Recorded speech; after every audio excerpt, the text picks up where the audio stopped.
Everyone. Thank you very much for joining us today.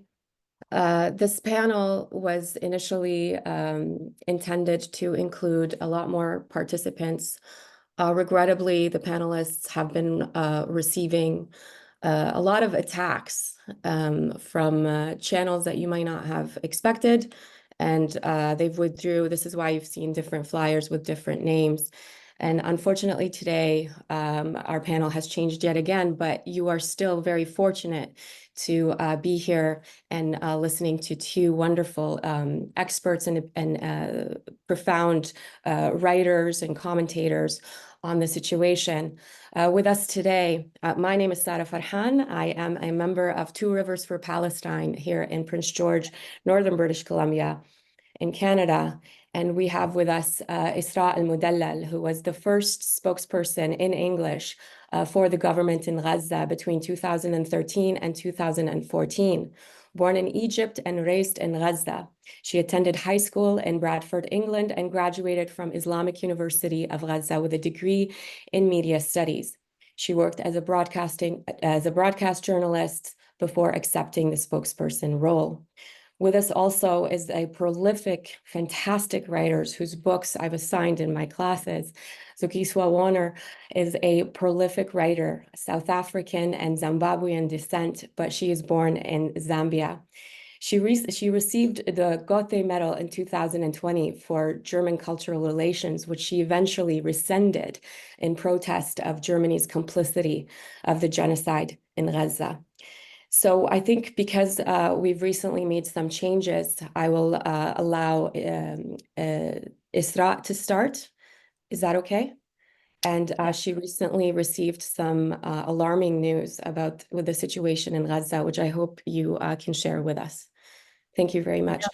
And if I can just remind the attendees, if you have any questions for our two panelists, please posit them in the Q&A, and in due time, we will address them as acceptable.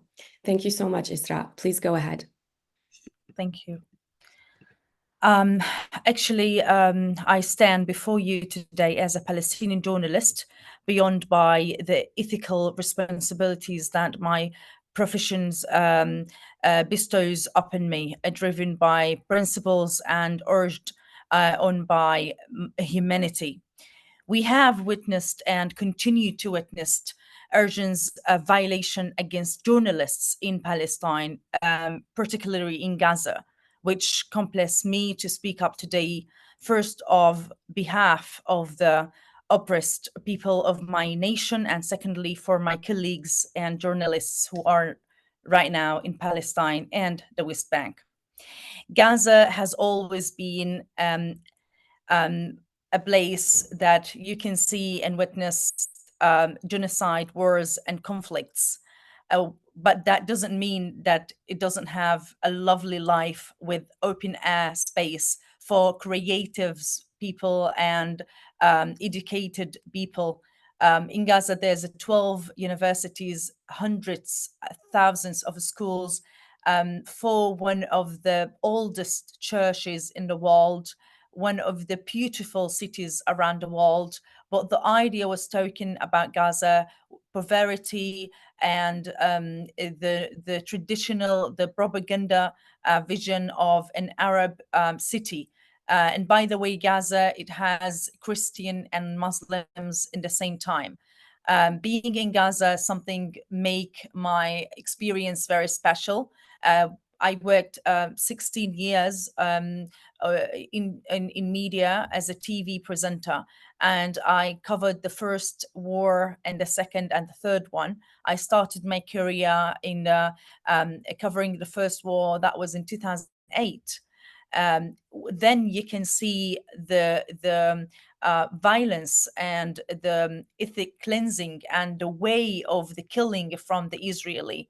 We're trying to speak up and to say that Gaza is under occupation. We don't have the ability and the authority to fight one by one. So do not compare a rocket with hundreds and thousands of bombs on civilians and innocents' heads. which is very developed by the Israeli fourth powerful and greatest militarily power on the world, and the Gazian one, which is handmade rockets, which cause maybe one small hole in a small home or even in a street that doesn't even cause any injuries or any attacks. But the propaganda played a very dangerous role on the minds of European and people around the world, and not just they try to, to not tell the truth, but also to stand by the Israeli side, as we just heard from 7th of October. They were only talking about one narrative, which holds the Israeli one, and supports the speeches of the cutting heads and raping women and all of these bullshits, actually, which is not true because there was no one evidence about it. In the same time, we were struggling with the negotiations and talks and discussions, even with the word toward why we want to fight until we get our freedom. And then the other question, toward us as Palestinian, is that is it like we're not accepting an Israel state? We don't want peace. We are the one who's refusing the peace, which is not true. Actually, we never were the part who's against peace.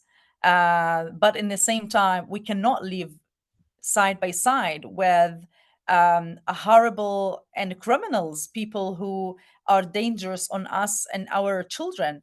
The way of the Israeli killings is it's not in a normal way, as even we used to hear from the wars on the history. They laugh while they burn our children. They take a cigarette while they bomb houses and civilians and whole cities.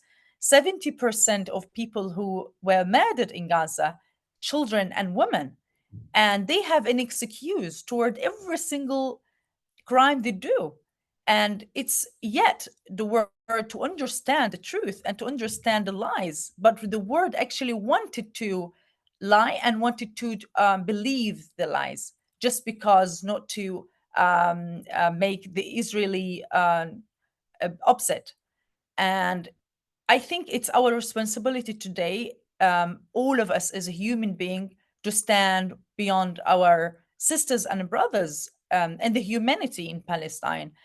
Um, as I'm speaking up of my own experience. I'm speaking to you now while my father and brother in Gaza, in one of the camps there. My father is a professor, and my also other brother, he got PhD, and me, as all the Palestinian, we are from a very educated families. There is 0% of uneducated people in Gaza, because it's our weapon. First weapon is the education.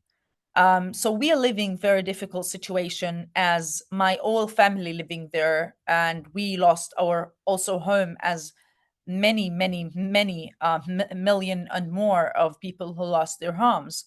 And my whole family, my mom and other brothers and sisters, they lived and witnessed the genocide, but they were able to leave Gaza before the Rafah border shut down again, and maybe forever until now.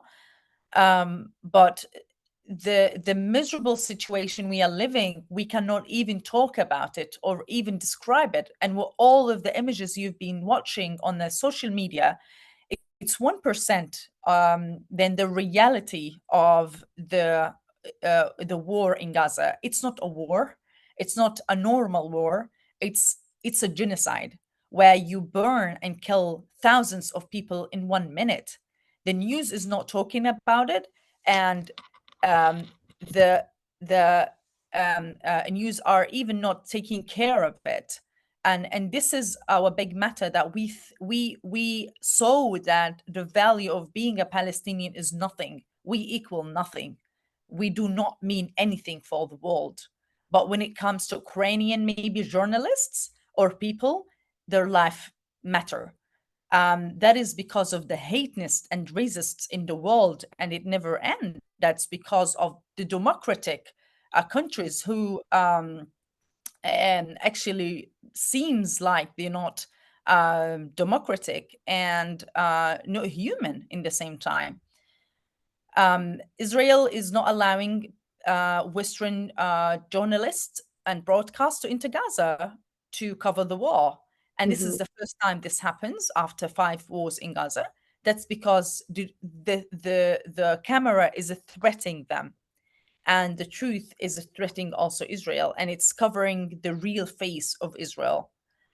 So that's why they're targeting the journalists now, because for them it's a big problem. In the same time, we're not hearing any other voices from international communities to demand what's going on, and we're not even it maybe it was from the like the first time the first couple of days at beginning of the genocide in Gaza, who are speaking up against the crimes. But this moment, actually, we are losing every single day a friend and a colleague, and no one is even watching and trying to hold the Israeli the responsibility Mhm. of these crimes and horrible situations going on.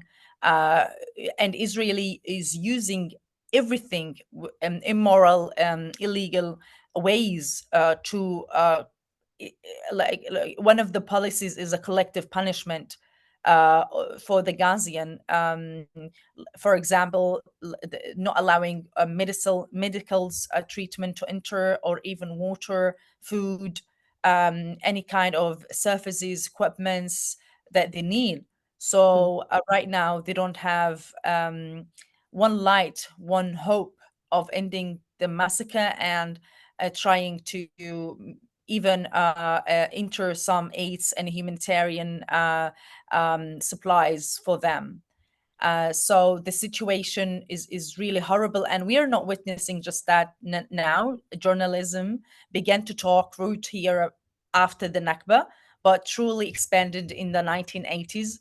Gaza alone became home to over 1,500 officially recognized journalists, and the city hosted hundreds of international media outlets, so much so that rare to find a news organization without a presence in Gaza.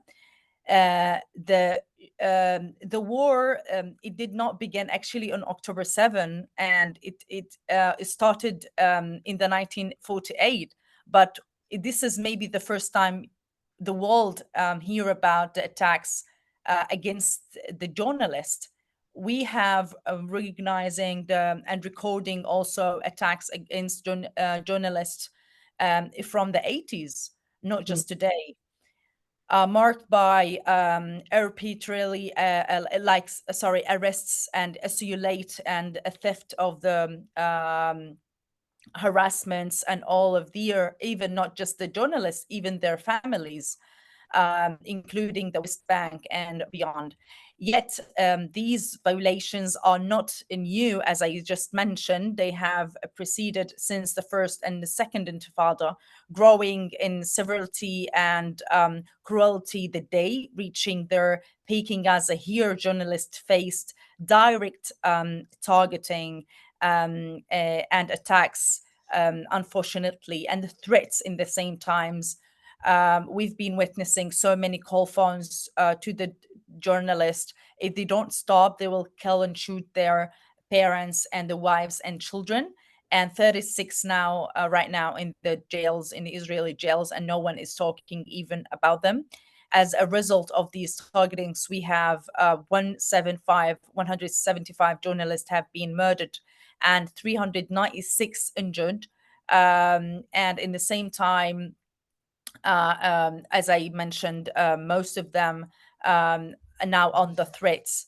So the world came to know about this genocide through the voices of those under siege, working amidst airstrikes and without basic protections, even, and equipments, no homelets, no vests, raising their lives just to gain the internet access, report the events. Palestinian journalists in Gaza did all of this despite being abounded by the journalists union and the international media, who withdraw the international protection, and every single day we are losing someone of our friends.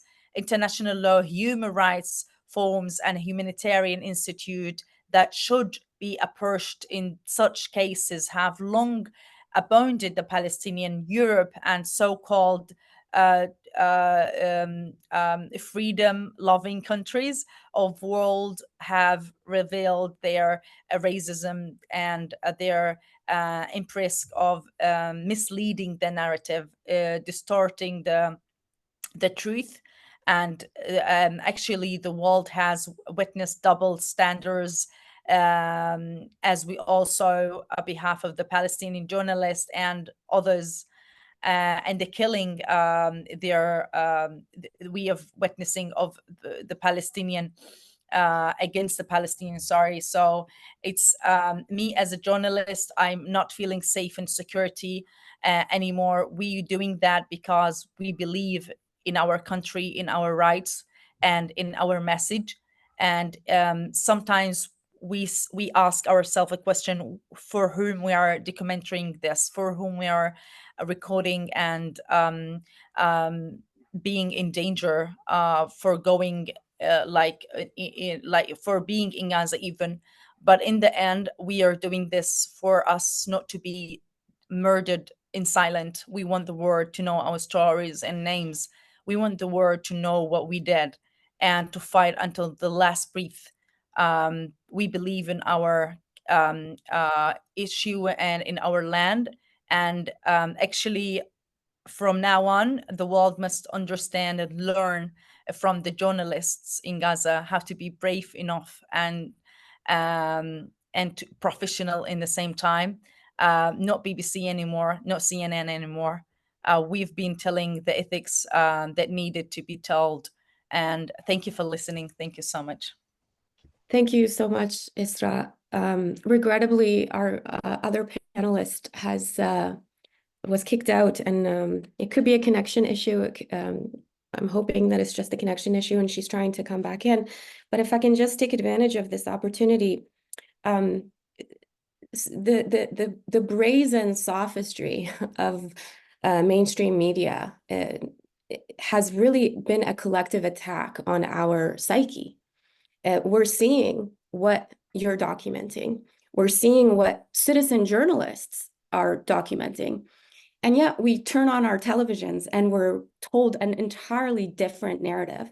So this obviously causes a psychological kind of issue, but it's remarkable that this mainstream attitude has not changed. And it's actually, there's a historical trend that existed prior to October 7th. We can link it to the invasion of Iraq and the manufacturing of consent to encourage the population to endorse Western intervention in the global South more broadly.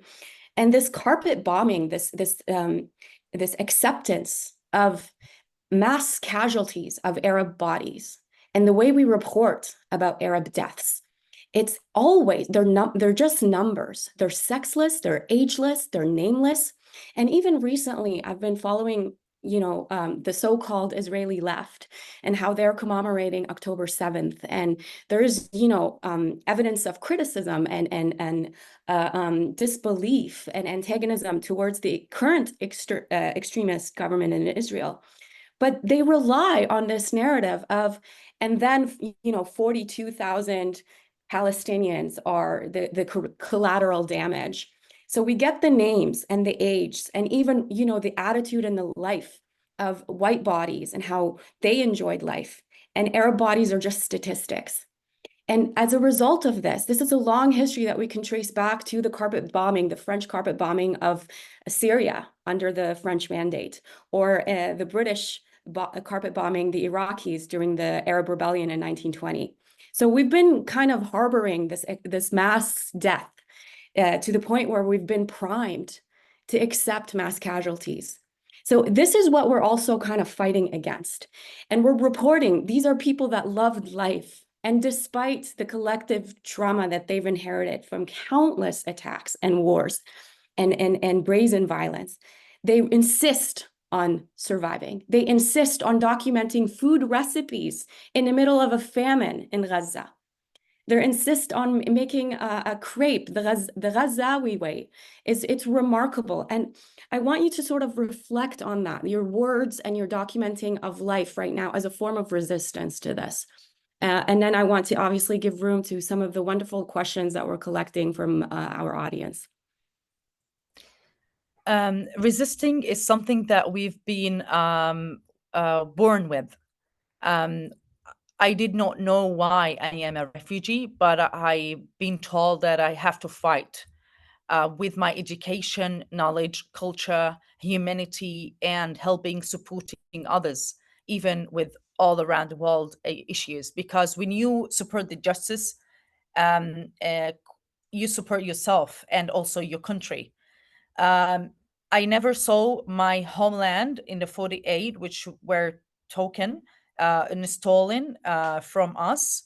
So we were, my grandmother, they actually escaped to Gaza Strip, as now people are escaping and moving from Gaza City toward Rafah and the other cities.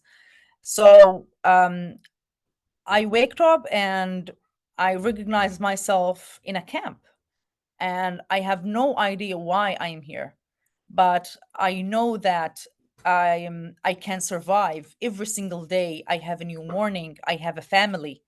So this is the way that is really killing us, and killing our strength is killing the other parents and taking them away. And this is the only way to make us weak, because as you know, Palestinian came from extended families. So when someone marry, like, they don't move to another flat, they still with their parents. Not like European, when you're in the age of 18, you move in another flat and then you're independent. When you even become 60 years old, you still with your parents, and my family, like my mom takes care of my children, and this is how it's going on. And we have the spoiled children because we do everything for them, like my son, like even when he's in mistake and he's like doing something wrong, I stand with him, I'm supporting him, even if he's like, no, but this is not that true. We still wanted also them to be strong and not to do mistakes. But the point is that we have this love, we are so emotional people. We cannot stand beyond or like be away from any kind of problem that is happening in the street, and we don't go and like what's going on and solving the problems. It's like none of your business. Who are you? Like, why are you here? "Oh, I'm a Palestinian. I'm supporting. I'm standing with everyone. So this is the way we'll be living. So that's why you see a whole strong community which is really standing by each other's, the Palestinian. And that is one of the reasons how they could survive under the hunger, which is the Israeli practiced on the Palestinian by the lacking the products and completely cutting the aids on them. Because when you have one piece of bread, you cut it to 10 pieces and you give the all families, but the mother is the only one who pretended that she's having like she's okay, and actually she's hungry and she's dying. But this is the way we've taught love from our parents. They love until death. They give extreme. So when you see this kind of people who are like, for example, me, I've been um, I grow up in a family with a mother who were the head of the education area in Rafah for the United Nations, a hard worker, one of the activist and most effective leaders in even the Middle East. So for me, it's like there is no something called struggles or problems. I always come with solutions. There's nothing called I don't want to give myself to the issue, because I don't care about the brands. I don't have anything not to lose. So that is the differences between people who are under the globalism of the world of money and business and luxury, and between people who are just caring about humanity. And when we say humanity, it's another way of life with details in Gaza, actually. That's why I always advise people to go to Gaza and visit there, and instead of talking about it, because it's nothing like when you see it and when you go to visit the people, and they really don't have anything to give you, but they created it. They give you even the last food they have just to make you feel that you're at home, and they don't want anything from you. When you go abroad, like when really you have someone to say like good morning, you know that he wants something from you. So in Gaza, the it's like nothing relates to uh, like money and non-things. Like it relates only to the humanity Yeah. sense, To the and collective, the humble and Palestinian being collective. loved, and yeah. So when you grown up in such of these communities, you know that whatever you give, the people deserve. So that's the same concept of me as a journalist, who are dying and fighting every single day and struggling to provide my family the food and the good life, and to document the crimes, because Yeah. this is the only way we can support our narrative, Yeah. and show the lies of the Israeli who claims that they have the right of the land, but Yeah, then and survival and documenting of the attacks on survival attempts are correlated. Afwan, Isra, we're your co-panelist is back, so we're so excited. Oh, yes, yes. Zukiswa, we're so happy to have you back. If you would like to go ahead, if you're ready. Hello, Sarah. Yes, I am absolutely. Thank you. I am so sorry. My network is just being really. I think I hope it's my network. We hope so too. We hope that that's the Um, cause. Thank you so much. We're happy to have you back. Absolutely. I'm sorry. Because of the network thing, I'm also not putting my camera on for that reason. But yeah, I'm so sorry that I missed your presentation, Isra, as I really wanted to know, and I think since October 7, a lot of us have really just been following everything that has been happening in Gaza and looking at the journalists and seeing everything, and you know and what we have seen, what has been revealed is the myth of the only democracy in the Middle East. Obviously, because the banning of journalists, going in, of course, which of us can forget that calendar incident in Al-Shifa Hospital, as devastating, but equally really like tragic, that somehow they thought that nobody would be able to tell that it's a calendar. So, it's and the number of the dead is just absolutely the deliberate targeting of people who speak up, of the dead. I mean, as a writer, obviously, I think very much of Rifat, who was an artist and academic that I really respected.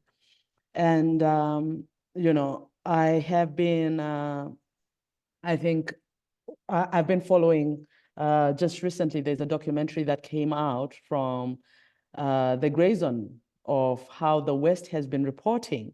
And which is, of course, I think we're all grateful to everybody who's been on the ground at, immense danger to themselves, and have been reporting and letting us know what's happening. People like Bisan, and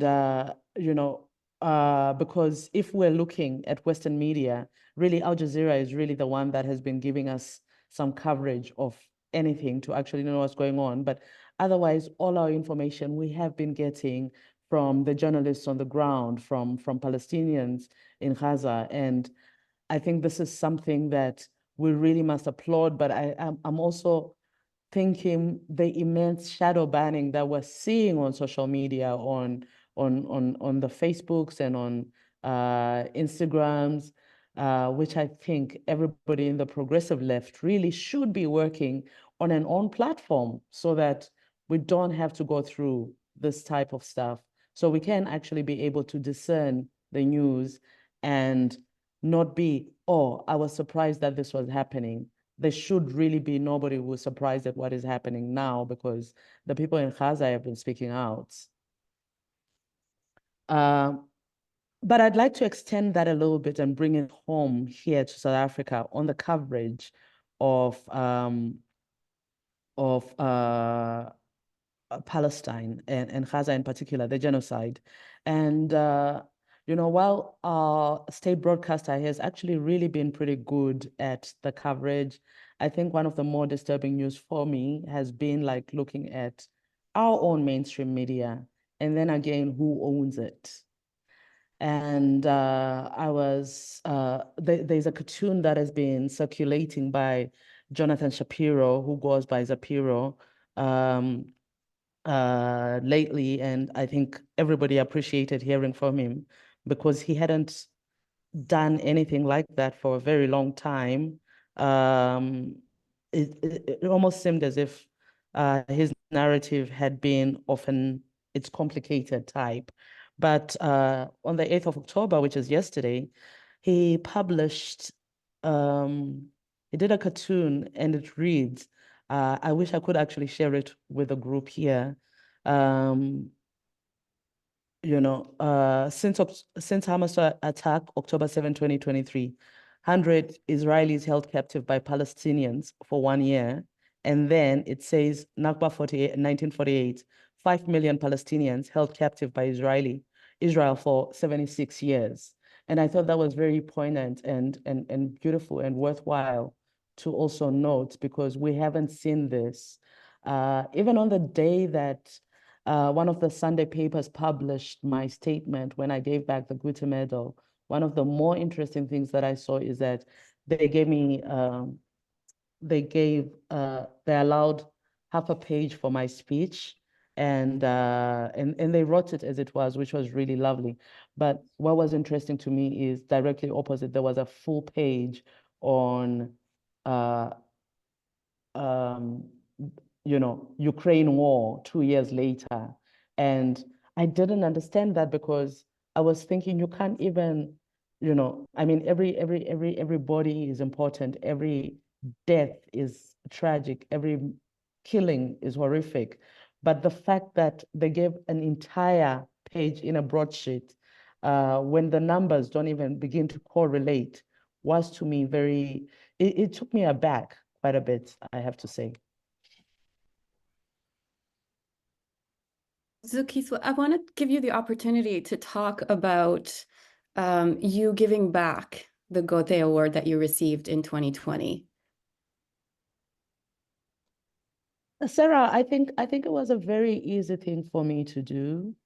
And it was easy for me to do because I had been watching right from the beginning, since many people, the treatment of Palestinians, right from the Frankfurt Book Fair, when a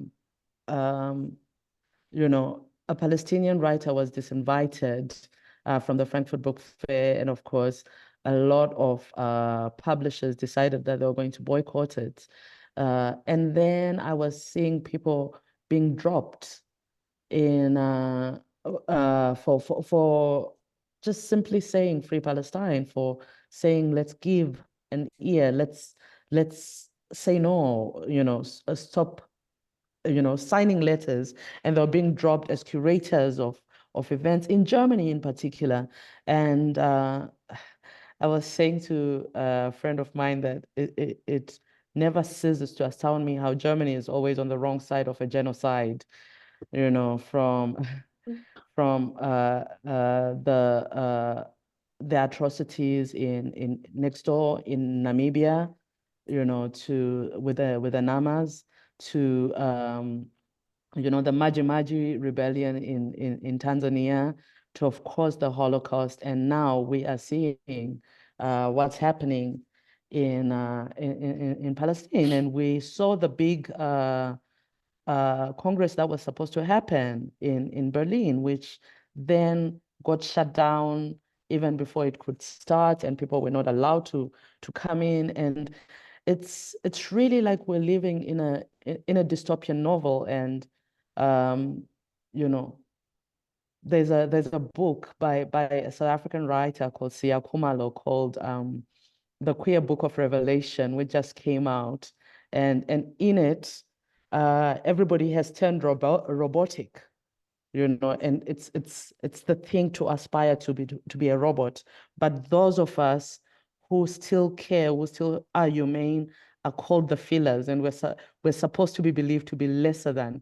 And I thought, this is a dystopian novel, but it's not a dystopian novel, because it's really what we're experiencing right now in the world. That the idea that we can be feeling, that we can have empathy, that we can say, stop this, that we can question our governments, we can question the world, and the world looks at us, those who pretended that they had moral high ground, are proving not to actually have any moral high ground. They're proving that for years they lied to us. They were not who they were. And we were the angels and they were the devils.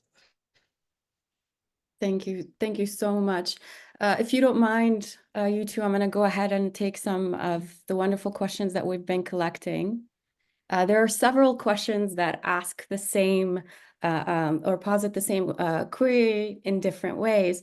And it's mainly, how can we boycott mainstream media? Is there anything we can do to kind of hold mainstream media accountable, either, individually or collectively, or even within legal frameworks? Isra, I'll let you go first. Actually, we've been working for years and years to raise up the Palestinian narrative and to work hard against the Israeli one, which is only seems like it's 90% of it, which is none, and controlling even the media itself. Because when you go back to the institutes, who are the families who are who own these organizations, they are Zionist. So of course it's not easy maybe to work hard to boycott, but in the same time we have to work with creating a new platforms and broadcast and speeches that first supports the stories of Palestine, and secondly to train the people, the Palestinian maybe youth, how to speak up and how to learn other languages and skills. In the same time, we must support growing up the any platform that could speak up. Because you know what, like for example, we have Eyes on a New Palestine, Eyes on Palestine page, but like every single moment it's been under threats because of the Instagram and Facebook. So until when we are not having our Facebook and Instagram, until when we are having their own space, which is even not just watching us, it's controlling our words, VCAPs, and even we cannot describe, we cannot speak up and tell the truth in the way we want.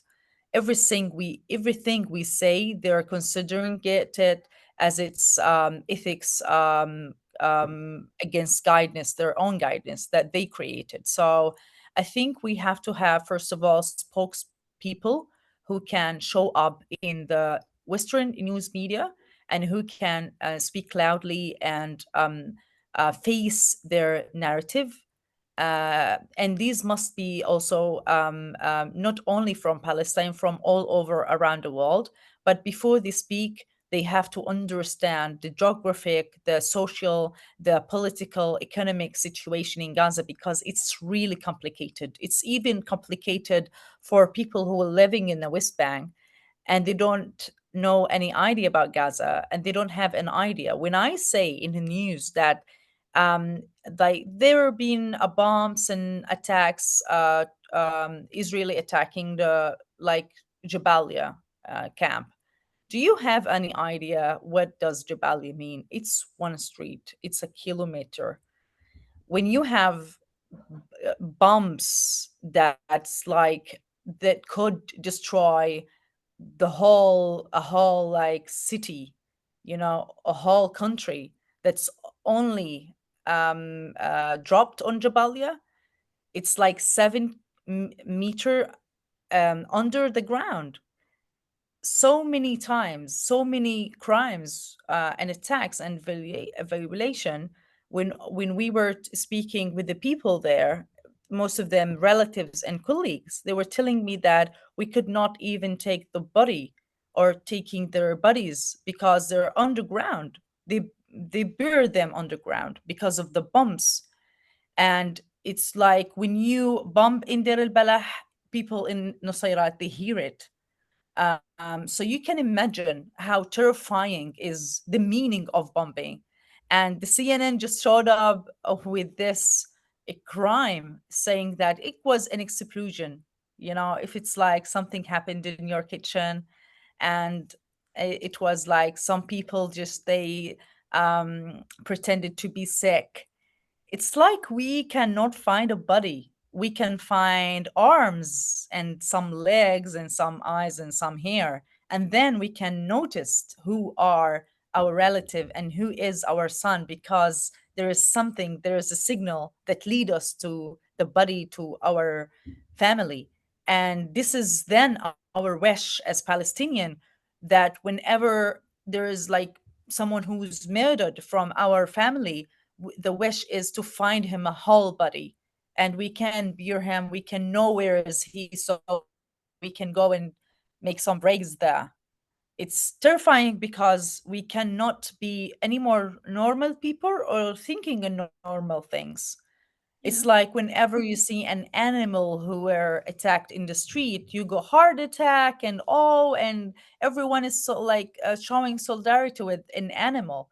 And you have like more than 50,000 people who were murdered, and you have children who were burned in the camps, and you have women who were arrested and raped in the hospitals.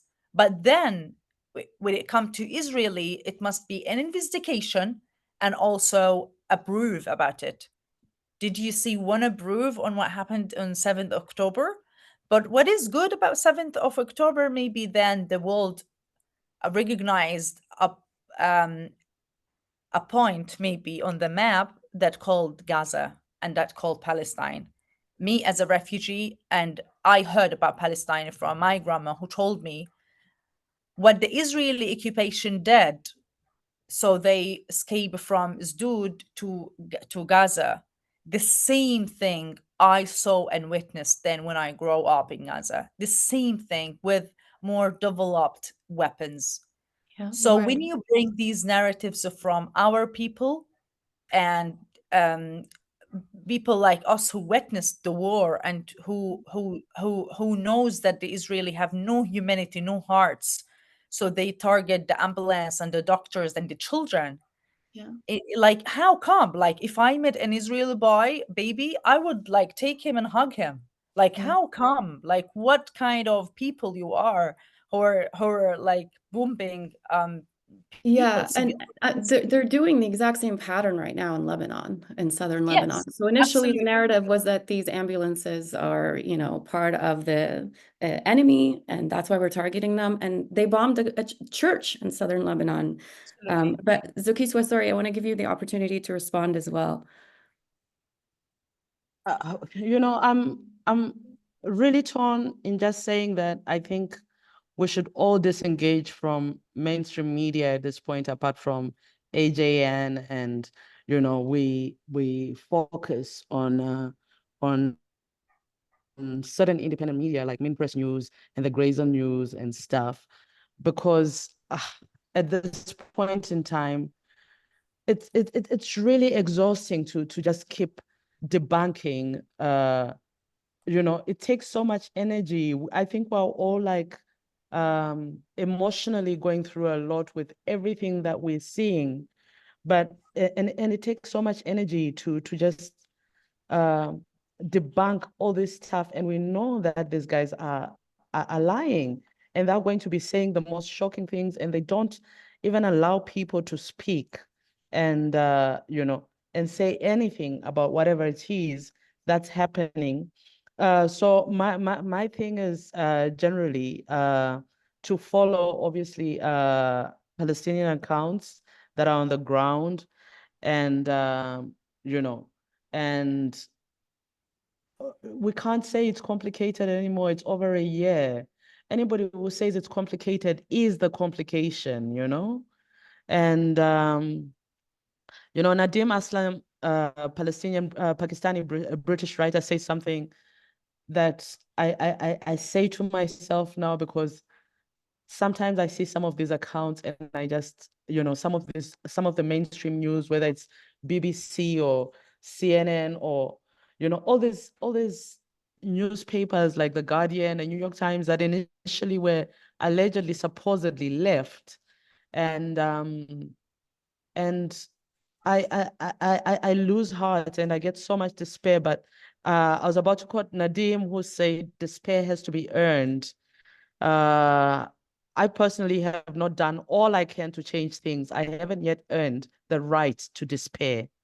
And I usually tell myself that in the morning, and that's a bit of a mantra for me. But I really do think that disengaging, I mean, there's nothing more that Piers Morgan can tell us, honestly, if you're going to be starting anything by saying, do you condemn Hamas? Well, more than 50,000 people have been killed, perhaps even 100,000, 150,000, because we don't actually know the exact number. Then I don't care. I don't know who you are. I question your humanity. Yeah. It's actually a journalistic tactic to do that. It's to assess the moral barometer of the guest prior to engaging in the conversation. So telling the audience that this person could be problematic if they don't answer this critical question in a specific way, completely deviating from the core of the topic. Sarah, it's not exactly like Piers Morgan is a really good journalist anyway. Oh, exactly. Exactly.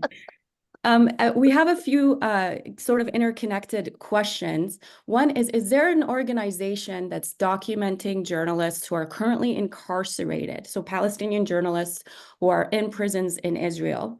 And is there a way to get the names of these journalists in an effort to help them?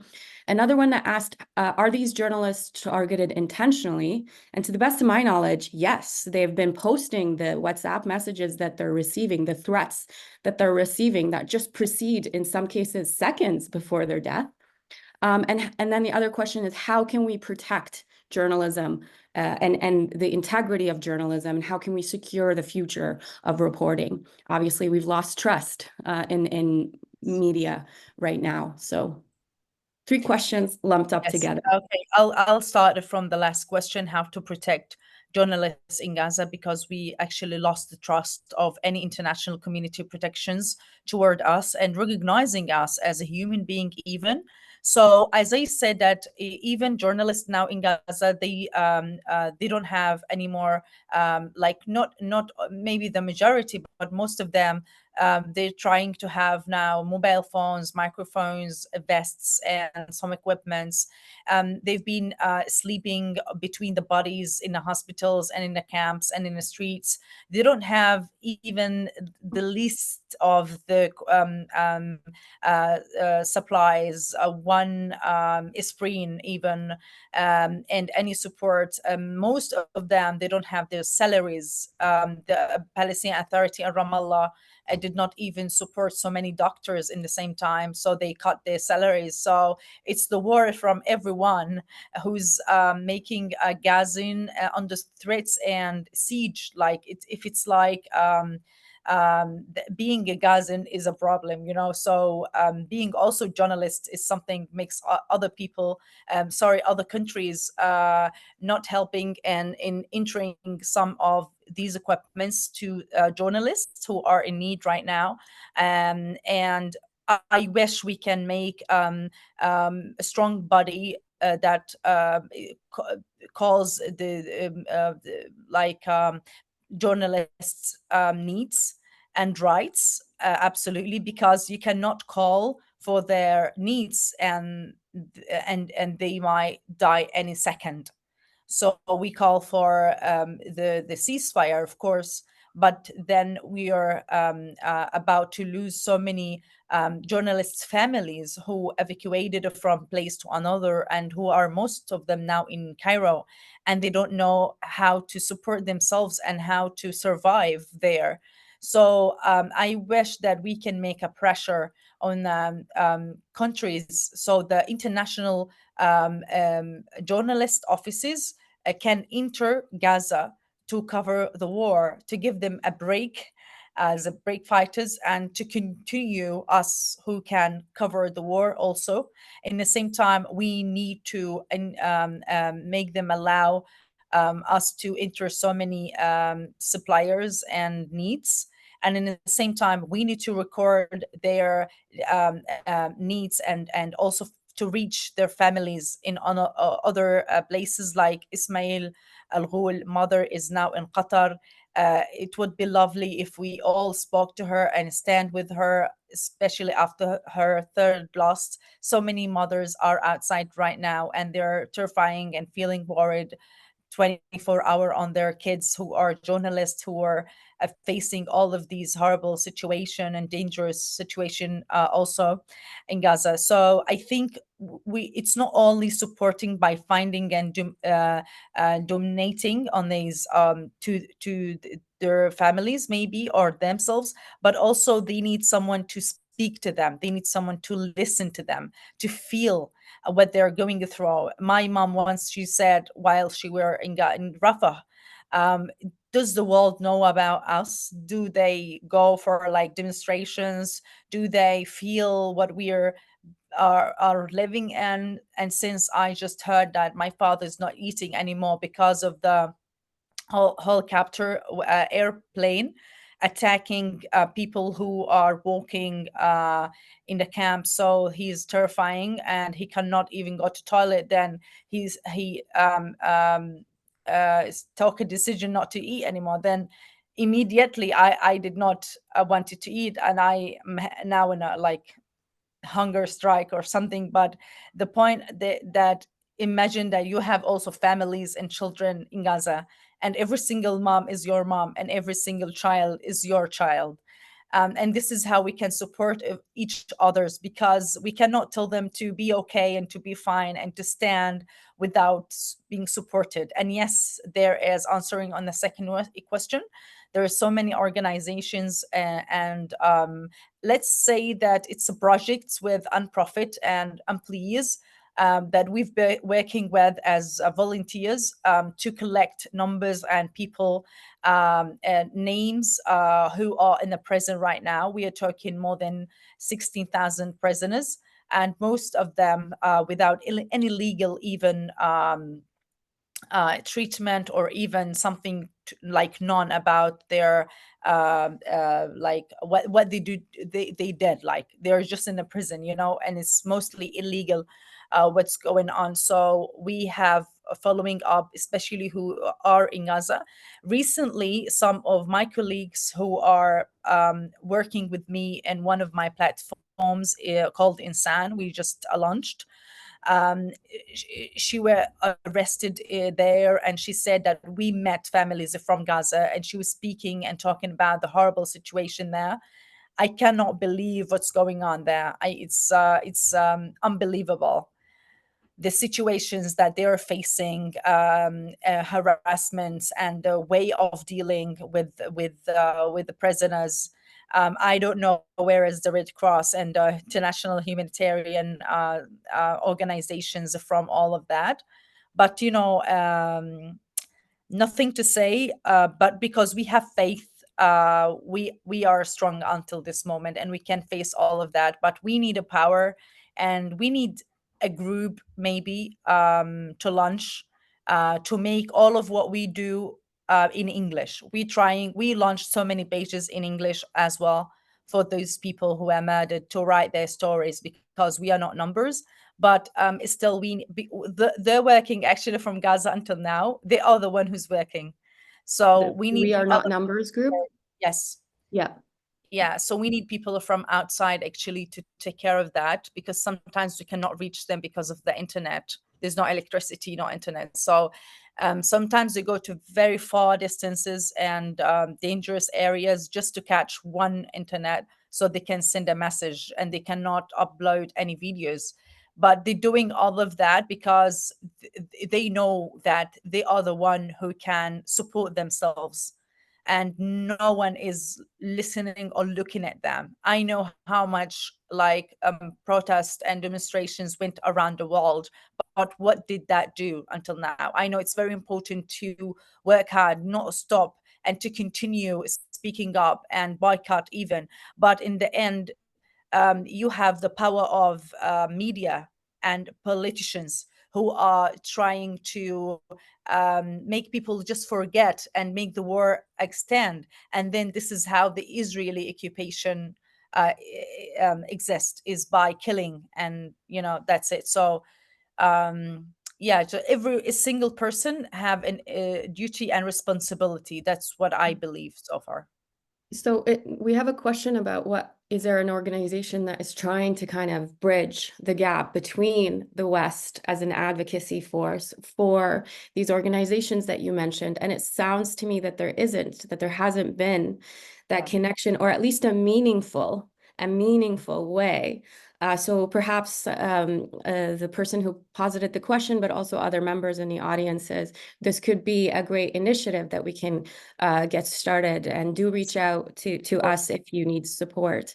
Yes. We have a question about media literacy, and it's specifically quoting Dr. Ghassan Abu Sita, who recently in a film said, quote, "When we have a museum to document this genocide, we will have a special room just for the media, just for the media's complicity." So the question is, do you think that it's ever possible to educate the minds of those who primarily get their news from the mainstream media? Is this possible? Is this a lack of media literacy in the West? So if you don't mind, Isra, I'll let because Zukiswa, you left us for a minute, but I'm really happy that you're back.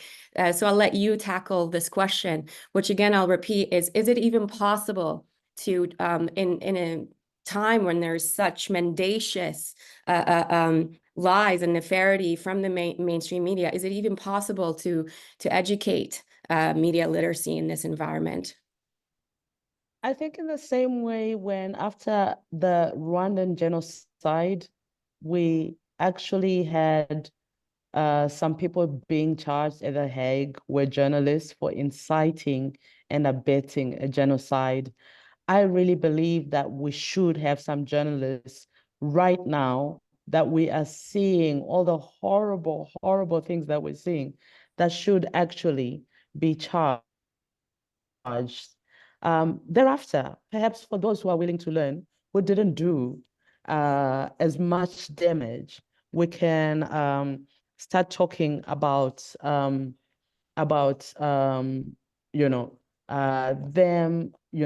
learning more journalistic ethics. But honestly, I think first and foremost, we need to hold journalists accountable, because a lot of them have destroyed all journalistic ethics. And they have been absolutely horrible. They have not even tried to pretend to be taking, to be, any objectivity. I'm just thinking right now about the interview that Ta-Nehisi Coates had, and oh my God, with Tony DeCopil on CBS Morning. And I think Gail was there as well. But the sort of questions that Tony DeCopil was, how he was so dismissive and patronizing, and his narrative, his whole idea, if I took Ta-Nehisi Coates' book, if I took your book and I removed the cover, it could be in a terrorist backpack. What was that? And the reason why this was this hit me particularly hard because I was on that trip with Ta-Nehisi, and I wrote an essay, a long form essay about that, and everything that he was saying was everything that we'd experienced when we went to Hebron. It was everything that we experienced when we went to East Jerusalem. It was everything with the settlement and the settlers and the soldiers everywhere and the intimidation. And so I couldn't begin to understand the dismissive nature of it. And yeah, of course, somebody said that Tony DeCoppel has his ex-wife is Israeli, and but I don't think that excuses it. We would not have excused anybody, a journalist, making such a statement on a platform anywhere in the world during apartheid South Africa. So why was this excusable? Why wasn't he even fired? Well, recently, actually, the CBS put out a statement saying that he went against our standards after a massive write-in campaign. Backlash. Highlighted it, yeah. But then his co-hosts actually said, according to the standards, he didn't do anything wrong. So even when we do put pressure for this type of harassment, essentially, what we saw, that was harassment. And he certainly would not have spoken to him that way if he was white. Let's remember that as well. There's a racial context as well. But his colleagues are supporting him. So there is it's sort of a solidarity to keep endorsing and attacking journalists in that manner, reporters, prolific writers like yourself.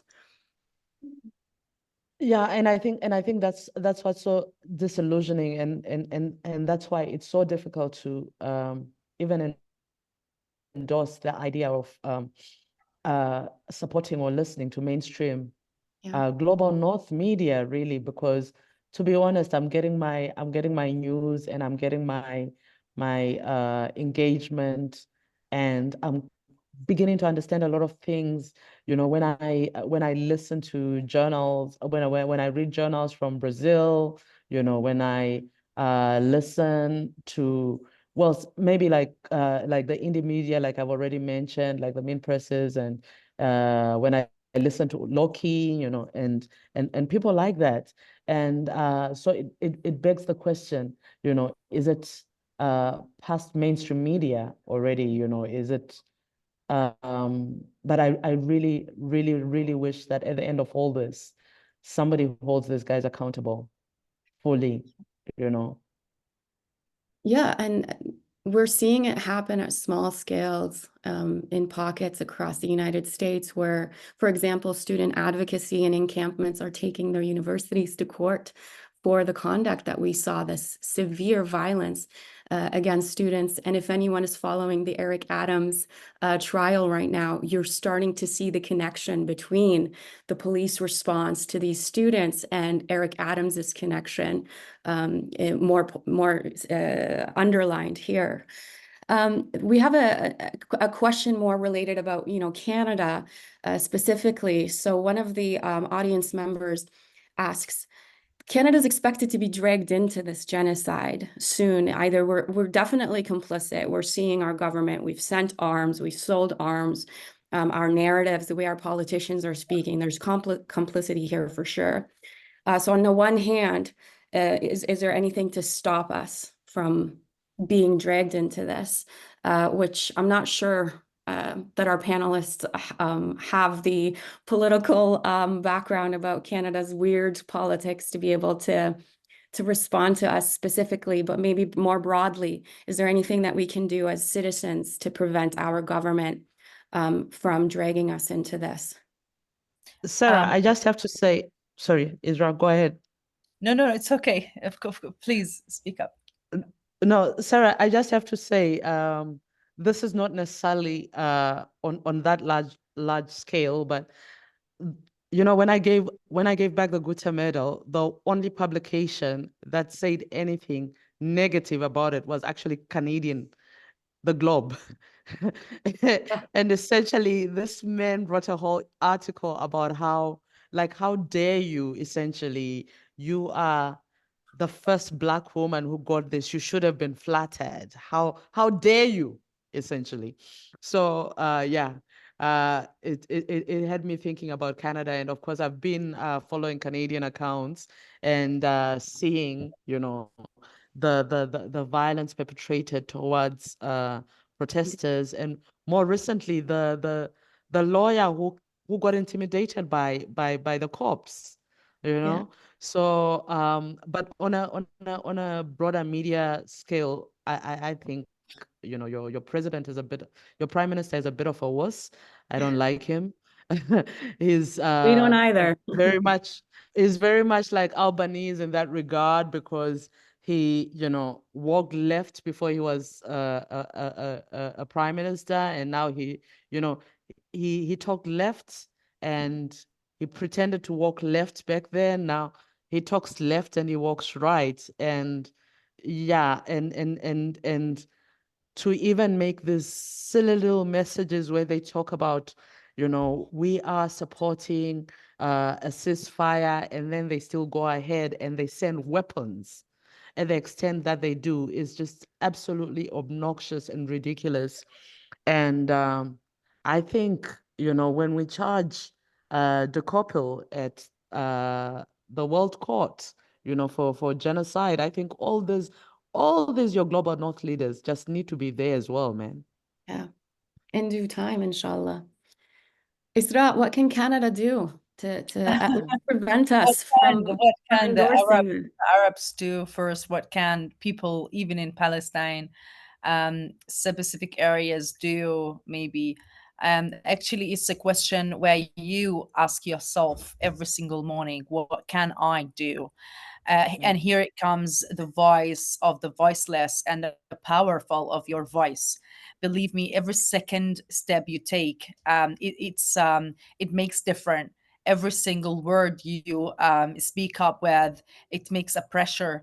And yes, we need to gather everyone and to make larger of a pressure than one. But I believe that we have to focus on global work and collective projects, as making a film, as making a brochure, making a platform, making podcast. This kind of work, of course, it will reach people. And the most important thing, to make people aware of the dangers of supporting such as occupation. And it's not just because of Palestinian. Maybe so many people do not care about us and do not have things to share. But in the same time, if you just make them imagine that the soldier who killed my child is now around the world, and maybe he's playing with your child in the park, this criminal is free, and you're paying taxes and supporting the weapons who kill also our children. So just when you ask people who are not interested in the Palestinian issue, the first thing to say, we want peace. You want to pay for the brands, for the authorities who are bringing viruses like corona for you, and to pay for them even your medical support, a treatment. So I think awareness is something important, to make them really standing with the Palestinian issue, with the story, with the book, with the novel, with the film. And we need these people like you, Sarah, and with other colleagues, the amazing speakers in this room. And in the same time, we need to start from ourselves. We need to change things with us. And then you speak with your children at home. You raise them up with supporting the issues, as now we see the generation is like very extremely within the broadcast. Like my son, he will never even touch McDonald's, and even wanted even to have it. And when he walks in the mall, he started telling and shouting on people who goes and entering the places, and telling them that how come you supporting the genocide, and he's 8 years old. So it's very important then to start it from our homes, and then to start with the Palestinian. We cannot speak up without listening to their narrative. Every single one of us must have someone there. I would love to share you a list of people who you can reach, and most of them speaks English, so you can know more. And Please, of course, please we do. need A few a of the really audience members have asked for lists. Yeah. against the government and the policy of the government. It's not easy. I'm telling you, it's something hard. But also they listen to us because we are our voices is a threat against them. Yes, and some of the audience members were asking about lists and information. I think we are so hungry for more and Yes, more connection and of course. just authentic voices. And just something you said about peace and oppression brought me to Kwame Ture, who said, you can have peace with oppression. Peace does not mean an end to oppression, but the peace is actually weaponized by the West repeatedly, right? So it's a state-mandated violence. It's an imperial mandated violence that only the violence can come from one side. And should there be resistance, then that obstructs the peace, right? So peace is just reproductions of the conditions of exploitation. So I think at that point, I'd like to wrap it up, but I don't want to do the wrapping up. I want to give you the opportunity to give us some of your thoughts, encouragements, lamentations. Basically, I want to give you a couple of minutes each to help us kind of guide us and let us to continue to advocate for Palestine. We love you so much, and the world is with you. It's just the systems of power are demonstrating actually their last breath. They're taking their last breath. So how can we continue to advocate for you? And I don't want to dictate the last comment. I want to give it to you. So I'll just pass it on to you, Isra, and then Zukiswa. Well, actually, not to be forgotten, this is very important. I think that questions I've been questioning about what can we do for you. It's a hard thing because we've been living under occupation, witnessing wars and conflicts and siege for 17 years old. We forget how to be normally human being and how to live a normal day with a normal coffee and hanging around with the children. We have a freedom. We have dreams of being freedom and free and living in our homeland because we are also refugees here abroad and struggling with every single moment we trying to describe ourselves and who we are. And a question that makes me really angry when I was 12 years old in England, where I've been asked, where are you from? And they did not know Palestine, and it's Pakistan. And then in the end, I told them, okay, it's next to Egypt, of course, pyramids. So even that, it's that hard to tell that it's our land, and always to make power and to approve that it's your land. The falafel is mine, the tatris is mine, the songs is mine, the land is mine. I know the breath of it, I know the smell of it, I know every single letter and identity and words. I know the language of Palestine, which came from Canaan. It wasn't extended in this year. So what I thought that I can make coffee, and now I have a brand coffee which is also in the USA, because I found like a button that's called the bottom of the coffee cup, that Beir Saba women, they created this cushion before Nakba thousands of years ago. And then they started to put it in a women dresses because it's like an extreme evidence that the land, it's us, because the people of Naqab, they are the one who added cardamom to the coffee after Al-Yemen found it. So when you describe from the culture point of view your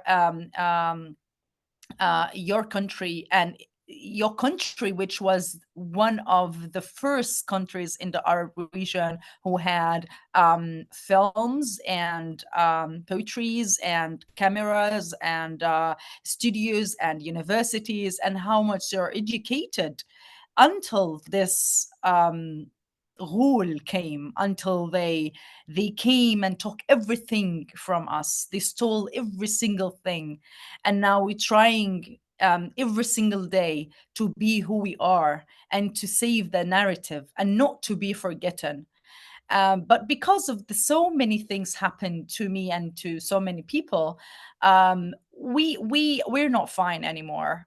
My mom just had cancer because of what she saw in Palestine, and she lived her life there and she lost everything. So now she's alone, facing this terrible disease, because when you're sad you become ill, sick person, you know. So we've been struggling from the first time we were born, not just of the 7th October, but I'm glad that the world heard about us after this all. um it's just because I really want people to know about people inside, and you can reach them by WhatsApp. You can talk to them, because every day they before we go to bed, to our very comfortable bed and our very clean water that we have showers, I remember my father who's now in the streets, um, and trying to just say their last words every single day. And it's just while we are having this session, we lost one of our colleagues, Mohammed Tanani. He's the journalist. And also there's others who are injured right now in the hospitals. And you cannot imagine the situations right now in the hospitals, even which was under attack. So I'm really thankful of your feelings and support. And when I first talked to Karen, I told her I feel you as a Palestinian, not as Canadian. And really, because whenever you're human, you are a Palestinian. This is my own definition about humanity. It's not hard to know how to reach and how to make humanitarian supports for others, but supporting Palestinian with all ways and kinds is something we really need. And never to say that I'm tired, because we did not have a break until now, not as people who are under war now and they wish for 1 hour to sleep even. Yes, thank you.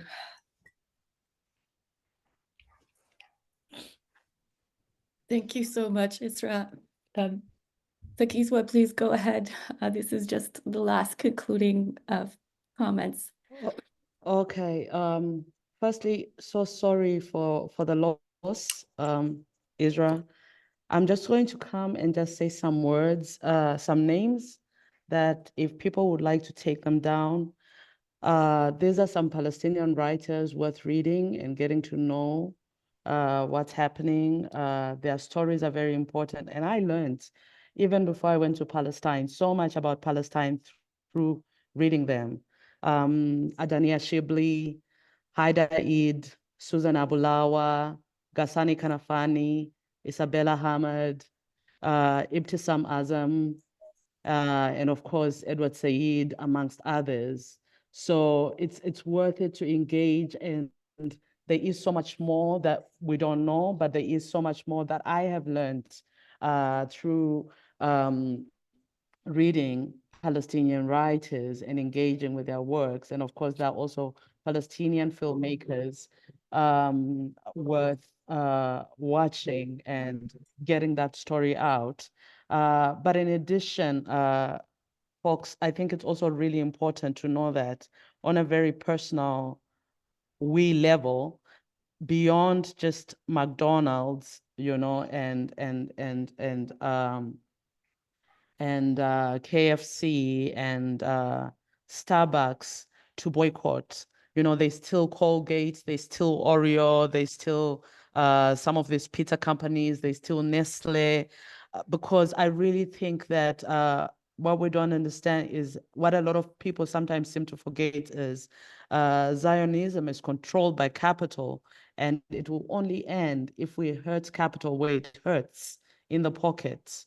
And as I conclude, maybe it's also very important to highlight that what is happening to Palestinians, the bombs that are tested on Palestinians, the weapons that are tested on Palestinians are also the weapons that are then sent to kill people in the Congo, in Sudan, in Haiti.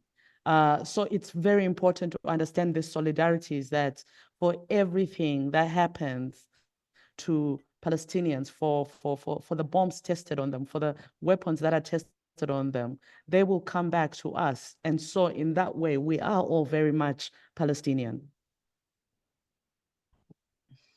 Yep. That's a wonderful note to end today's webinar. Thank you both so incredibly. We're so incredibly appreciative of your time and for you to share your expertise and knowledge with us. We're truly grateful. Zukiswa Wanner, we appreciate your writing. We appreciate your advocacy and your constant effort to guide us and to readings and engage constantly with literature in our activism. Isra, I'm so sorry to hear about your current struggles, but look, you're so strong and you are our Northern Star, and you will constantly remind us of the privilege that we have and our duty and responsibility to you. So thank you so much. And we will be posting the recording of this webinar in due time. Thank you so much for taking time and joining us. And stay tuned for more events and advocacies and activisms from BDS Coalition for Canada, Just Peace Advocacy as well. Karen, would you like to say a few things, or did I get everything? You've got everything. Thank you so much to the panelists. Thank you so much, Sarah, for your amazing hosting and moderating and going through all of the changes. And thank you to the audience for engaging. And there are a couple of events that will be happening over the weekend. One specifically related to children with Defense for International, Palestine and other guests, and another one on the most important topic of all when this happens, and that's the right of return. So stay tuned. Those will go out to folks through your usual networks, be that Africa for Palestine, Just Peace Advocates, any of the many groups that are part of the Canadian BDS Coalition and international BDS allies. So thank you so much. Goodbye, everyone, and watch for the recording. It'll be coming to your email box in a few days. Bye, all.